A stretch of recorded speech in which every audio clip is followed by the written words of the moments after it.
This is Khatt Chronicles, design stories from the Arab world, presented to you in collaboration with Africa.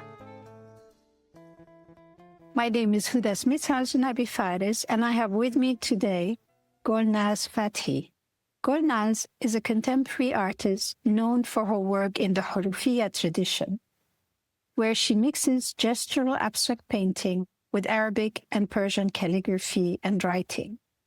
Her work has appeared in solo shows since 2001 in London, Paris, New York, Singapore, Hong Kong, Shanghai, Dubai, Beirut, Manama, Doha, and Kuwait.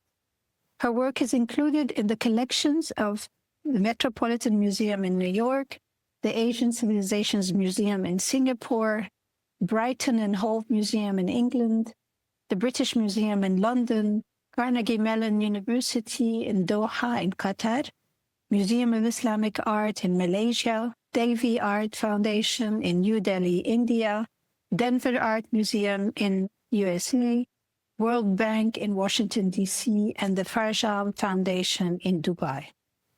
Hi, Golnaz, and welcome. How are you today? Hello, thank you. It's my pleasure to be in this meeting. Thank you. And it's really nice to have you here and to have the chance for you to discuss and share with us some of your work. Your work has been published in our latest publication, Revealing, Recording, Reflecting Graphic Women from Southwest Asia and North Africa. And we are very happy to share with the audience a little bit about your participation, but also mostly about your life, where you studied, how you worked, where you got to be where you are.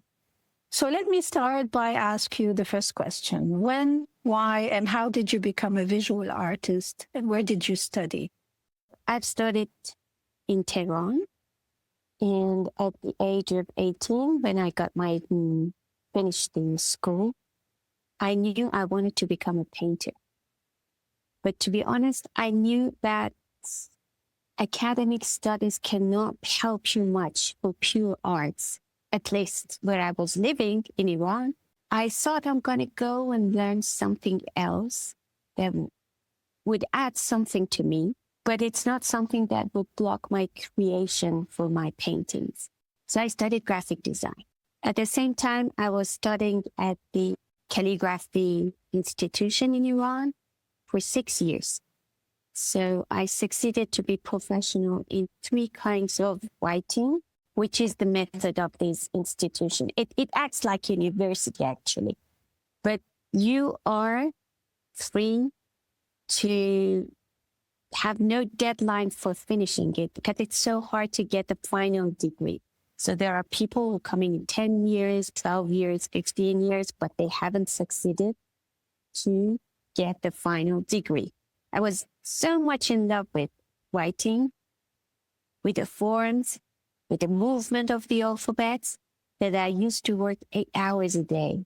So I succeeded to have the degree within 4.5 years, something like that. It was very short time. Then I succeeded to be in one of the kinds of writing kitabat. The first woman in Iran, I got the first award. There was so much pressure on me that you should become a professional calligrapher through this institution because we don't have women in history till today, but if you dedicate all your time, you could succeed. That was a very, very important time in my life, actually. When you asked me when was the time you decided to become a visual artist, at the same time studying graphic design, my passion was for painting and these writings that I adored all the time that I was practicing. But one day I went there and I said, I've decided and I've chosen painting. I came back home and I thought, what can I do with this? Because I'm in love with scripts, no matter in which language, Japanese, Chinese, Arabic, Persian. And the meaning, it's the final thing that I care. Even for hours, I was writing poems of Iranian poets like Rumi, Hafiz. But if somebody asked me, what are you writing? I should have said, wait. I looked at it and I said, and And I thought, oh my God, I've been concentrating, I've been traveling away, far away from this world, only for the alphabets, only for any gesture of this beauty of each alphabet. So I said, that's the time that I have to mix writing with my paintings, my love, my passion, and what through all the years I have learned. So I'm grateful. I'm truly grateful to all the years I studied graphic design. It taught me good composition. What is a stable picture, the balance in a picture. And then those years with a very high discipline for learning traditional calligraphy, all of them helped me to bring them somehow into my work with my paintings, mixing them and starting to breaking the rules. Sometimes, like the expression that it exists, that you should master the rules in order to break them. So I started to break all the structure of the alphabets that for years I've been writing. Still I'm writing in my mind, but starting to act like a choreographer. And those were my dancers. And I always have music in my studio. So with the rhythm of the music, whether it's jazz, blues, pop, whatever, I improvise. So I don't know how it comes out, the gesture of my brush, because I go with the music and I treat my letters the way I want to. When I first came across your work, I think it was in an exhibition in Dubai. At the third line, you had a solo exhibition, and you wrote a script, a very nice script. I wrote a little text for it because they invited me. Like I said, people think I'm the expert. So I wrote this text, and I was really so touched and fascinated by, looking at text that you cannot read. Like all of a sudden, as a native speaker, you see an Arabic text or Persian text, you want to read it because you can recognize the letters.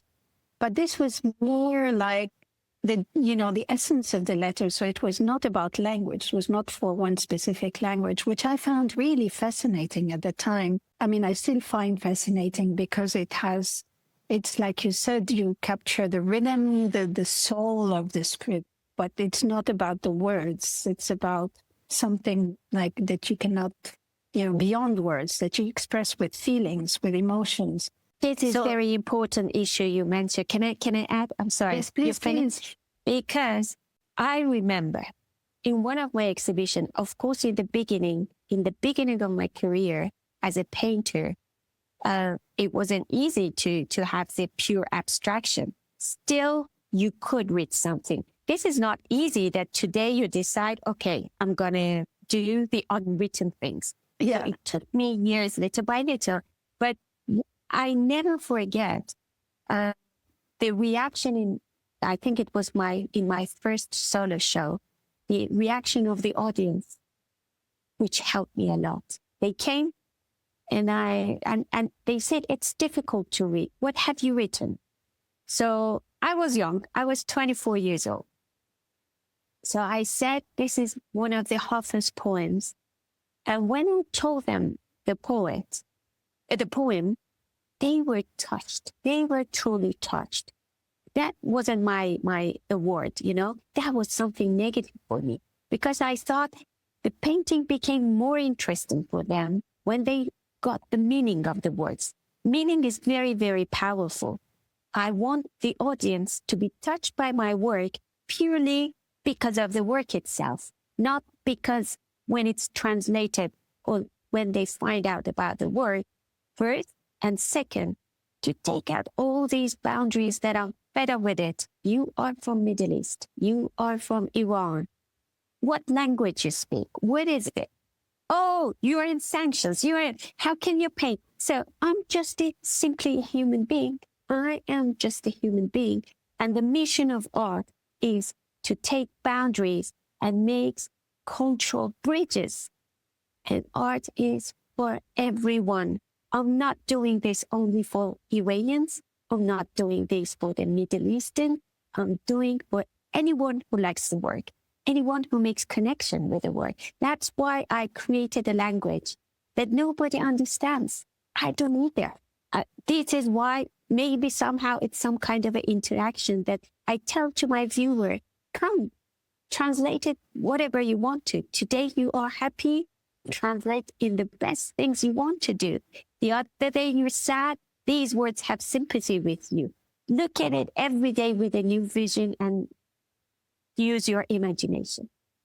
Yeah, I want to add to that because I agree with you about one thing that I find really important is when you create a work of art, you want to be able to look at it more than once. And when you have read it, when it's a text, you don't look at it again anymore because you know it. You're like, oh, it's this text. And I found that really stronger, like you said, that, you know, it forces you to look at it on its like visuals and sensitivities rather than on, oh, is it the right text and is the letters really clear? Because then it becomes a tool of communication.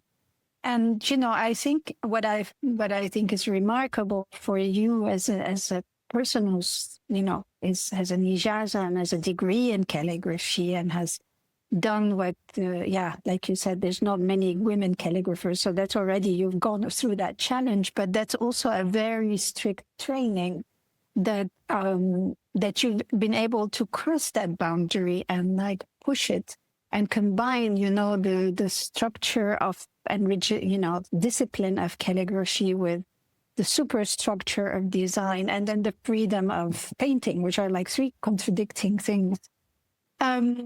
So I want to take you from there. I mean, and you know, ask you, like, was there ever an artist or a person that kind of made it for you, like other than your own experiences? Were there people that you found inspiring that pushed you or that helped you or supported you, or, you know, an incident or like somewhere, you know, we've been talking about crossing boundaries, and I know that you travel a lot and you're interested in other writing traditions, and you mentioned the Far East, which is far freer than our writing tradition.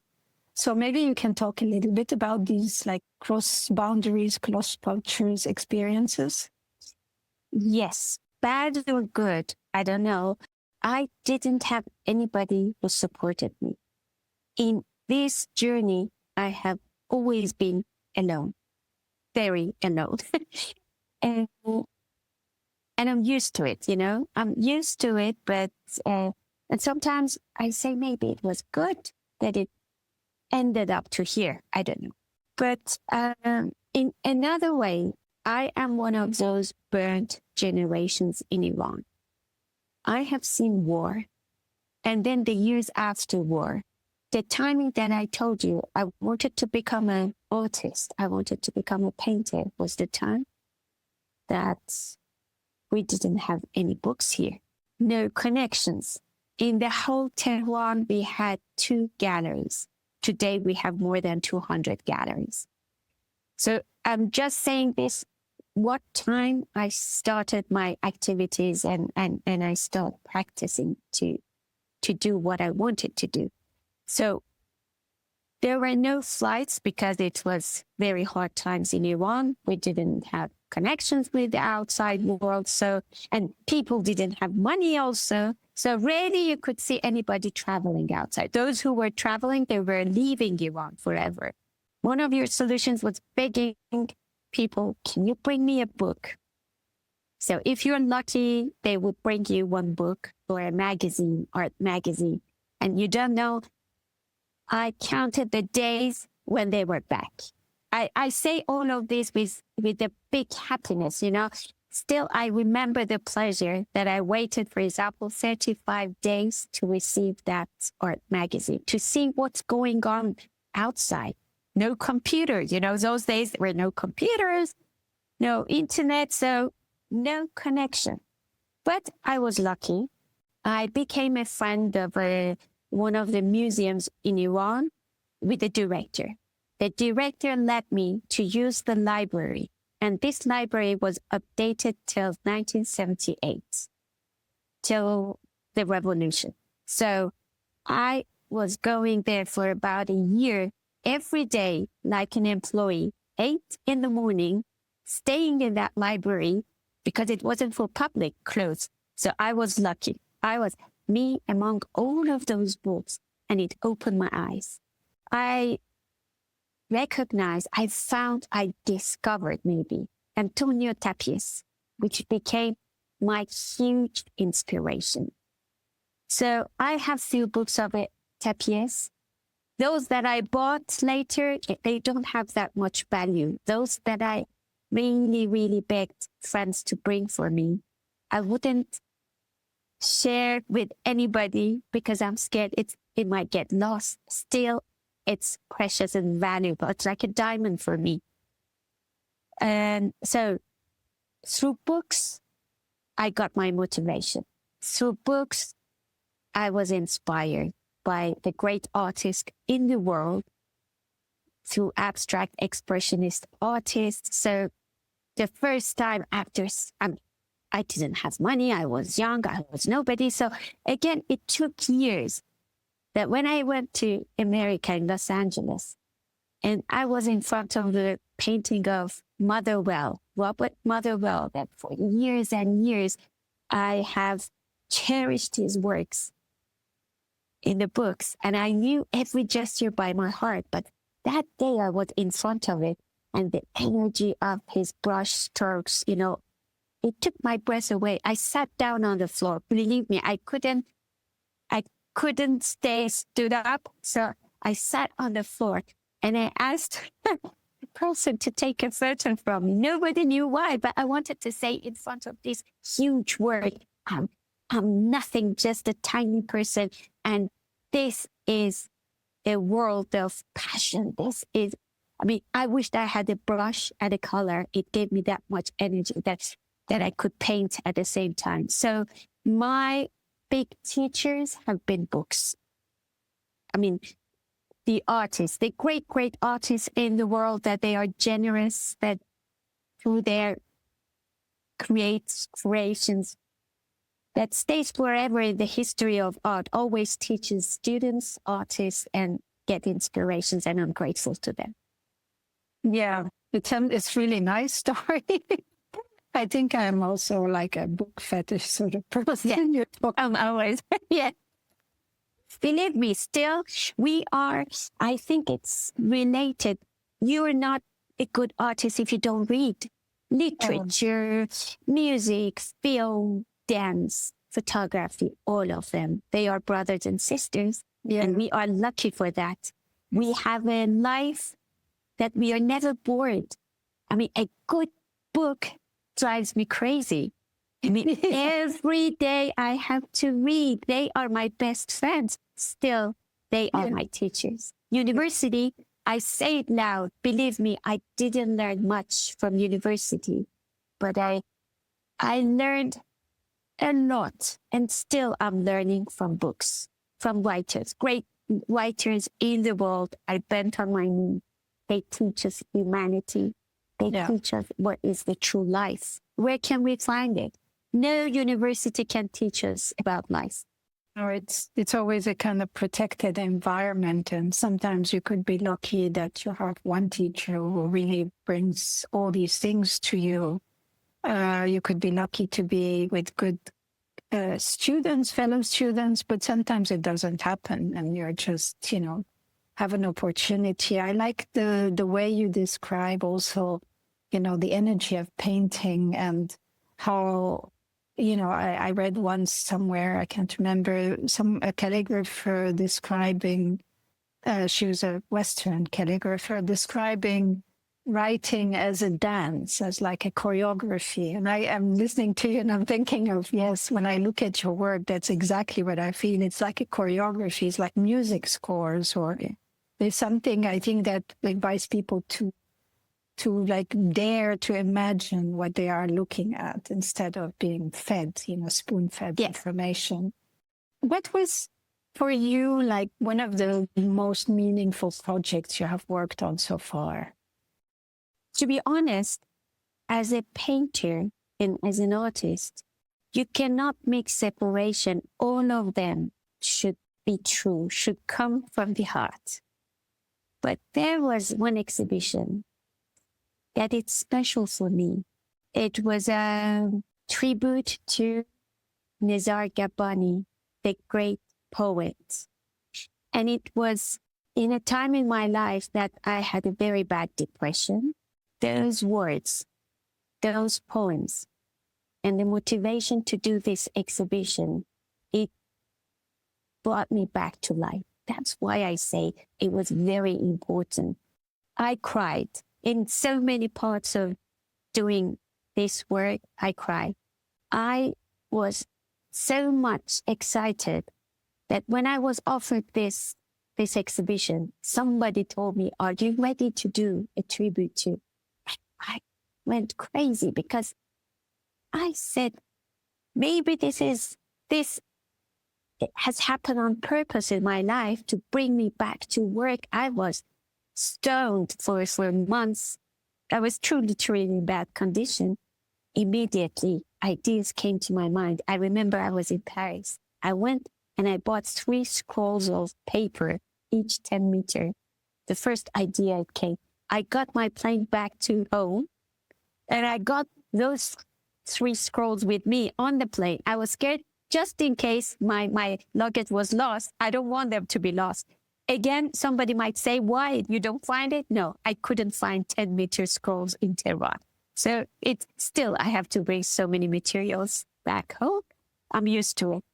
So I did a 30-meter work of his poems. I cried. I didn't sleep day and night and work. I worked on it.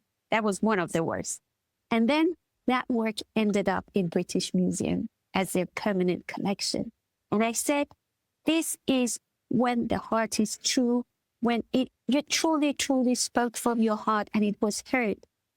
And then I met Vinicia Porter 2 years ago. She was the director of the Middle Eastern part of the British Museum. They had put the work on view, and she told me something that it brought tears to my eyes. She said, one day in the museum, they heard women are singing. They came out and they saw a group of Syrian and Lebanese ladies.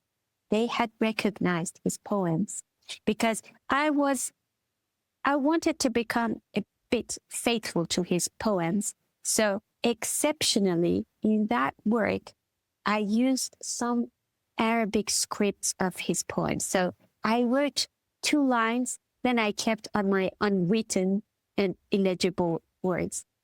They had recognized it, and all of them had started singing. This is fabulous. I didn't know. She told me this after, I think, 11 years, 12 years. I never knew, but I said, you gave me a big gift today. I would never, ever forget about this because I made connection with my viewer without knowing our languages, without anything. Somewhere in another part of the world, people made connection. And that's the best thing you can wish. It's very, that's a beautiful story. I think that when you said it, when you work from your heart, when the work is really is really emotionally charged, people feel it, even if they cannot read it. And it's nice that Nizar Kabbani is the most romantic poet in modern Arab literature. And it's, I think his work was also turned into many songs. And what's fascinating about him is he writes about women in such a beautiful way. So It's kind of like he's not a typical, patriarch as such. I think it's. I'm not going to say which work you've done that got you more recognition, but maybe, it sounds like this one you really already also enjoy doing a lot, but maybe you have other work that has just kind of made your name that you kind of like to talk about, like coincidence. I don't know, to be honest. I don't know. Maybe this exhibition actually was a huge success. It was all sold out. People went to coming, When I don't know. Which year? I think it was 2006. 2006. Okay. Yeah, it was 2006. 3 years later, it was bought by British. That scrolls were bought by. The scrolls was the only ones left because the height was 10 meters. Who can hang this? So that was special for me because I think that work got the best place. But about which, no, I cannot say which work or which exhibition. I think in an artistic career, it's little by little. Never you go up in one night. Yeah. If you go up in one night you come down as well. Exactly. So I'm sorry, my English is not good. Maybe your English is very good. It's very great on. It's true. So I'd rather even slowly you go. It's better. And I'm never looking for fame. I just want to work, to be honest. This is what I want. Slowly, I work. Not slowly, not always. I work addicted. No, I'm always working. But if I get established, it was never suddenly. It was slowly by slowly. And I prefer this. Yeah. And can you talk about a little bit like what is the most difficult thing about the work that you are doing for you? What is the biggest challenges you face? The most difficult thing is not to be repetitive of yourself. That's very bad. That's very, very dangerous. And I'm cautious about that. So I'm always trying to do some innovation in my work, not to do the same as you have always seen. To be creative, it's not easy. Maybe that's the hardest thing. That's why you need to read, you need to search, you need to see films. You are surrounded by so many things in your life, but you never know. Maybe one day just a look inspires you. I think you're right. I think it's like for graphic designers or designers in general, you are kind of sometimes different from artists is that you are also like given commissions, which kind of gives you a direction on what to research. So it's not very wide open. But, the struggle of actually not repeating yourself is, of course, very important. And sometimes it's also like for artists and for designers as well, people come to you because they want a specific thing you've done before. They want it for themselves and some little bit different. But that kind of is frustrating because you don't want to do that. You want to do something completely new. That's why when I left university, I studied graphic design. I thought I'm not the person to do that. I need whole freedom of my mind. But when you're a designer, you should listen what your client wants. It's an obligation. That's difficult. That's very difficult. I don't want to end this conversation with you because it's really nice talking to you. Thank you. But I want to ask you like few simple things like, what do you do as, other than reading and working as a hobby? I cook. I love eating. Okay. And I enjoy a lot cooking. Sometimes I say, if I was born again and they have told me what you want to do, again, I would say painting. But if they insist, okay, another thing, I wished if I could be chef étoilé. That's why I say that. I have a huge passion for food. I think that's art as well. Taste of food, cooking different.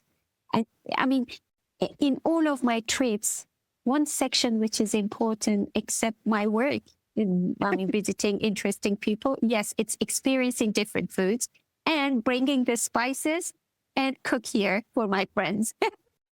What is the latest book you're reading at the moment? It's an old, I saw the film actually of Sidney Pollack. Okay. It's an old film of, they don't shoot the horses. Yeah.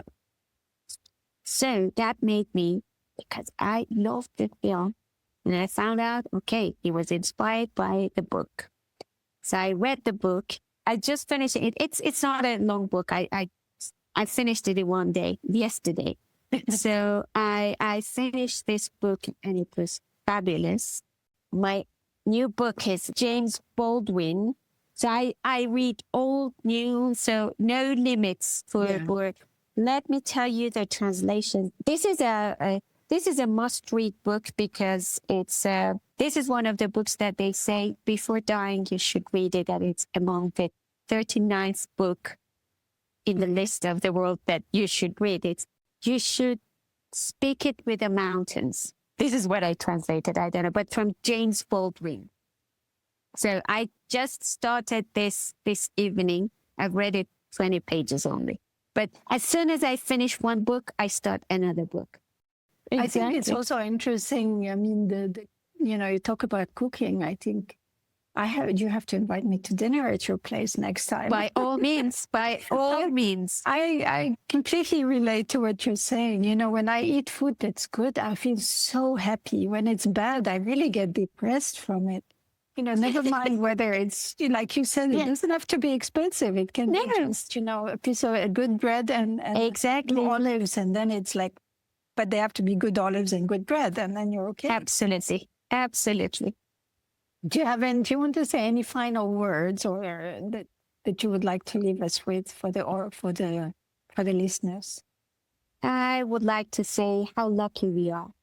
We, the artists, the designers, anybody who works in the field of art, we are extremely lucky. The path is extremely difficult. It's not easy. But the point is, I think we never stop living. We are always learning. We are always creating. And that's the key to stay alive. Very nice. Thank you so much for this beautiful conversation. I really enjoyed it. And Me too. I'm looking forward to keep hearing. Next lunch or dinner together. Let's love you. Definitely, like next exhibition that you do, please send me invitations. Sure. I would love to come see it. And who knows, I'm sure we'll cross paths again, Absolutely. The world is It has been my smaller. pleasure. No, it has been truly my pleasure to be in this conversation. Thank you very much, and have a lovely day on your end. Thank you. You too. Thank you for listening. This was Khatt Chronicles, design stories from the Arab world.